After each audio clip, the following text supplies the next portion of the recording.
अस्सलाम वालेकुम दोस्तों, एक अपडेट है कि कोका कोला बेल्जियम नवंबर के महीने में जो स्टॉक है उसमें कुछ टेक्निकल मसला हो गया है। उसमें जो ये कलर वगैरह इस्तेमाल करते हैं उसमें उसकी मिकदार बहुत ज़्यादा हो गई है, तो ये अपना स्टॉक वापस ले रहे हैं।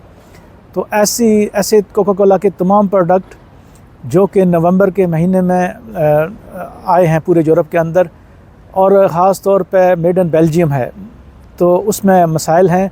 आपने जहाँ से भी, अगर आपके पास कोई कैन है, कोका कोला की बोतल है, या कोका कोला ग्रुप के जितने भी मिनट मेड है, स्प्राइट है, फांटा है, तो वो जो है वो आप फ़ौरन वापस करें। इंतहाई ख़तरनाक जो है वो ये स्टॉक है।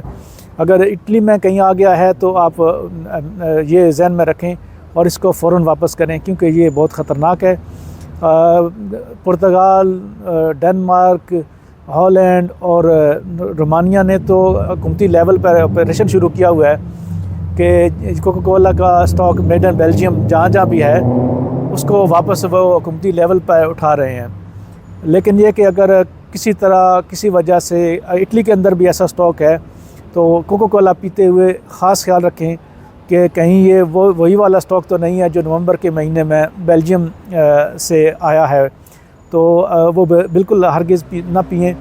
कंपनी ने भी ऐलान किया हुआ है कि हमारे इस प्रोडक्ट में हमारी कोई टेक्निकल गलती की वजह से उसमें कोई ऐसा केमिकल मिक्स हो गया है जो ख़तरनाक है। तो आप बिल्कुल कोका कोला से परहेज़ करें, और अगर आपके पास है भी तो उसको गौर से देखें कि कहाँ का बना हुआ है, और अगर मेड इन बेल्जियम है तो उसको बिल्कुल हरगिज़ इस्तेमाल ना करें, और जहाँ से लिए उसको वापस करें। शुक्रिया।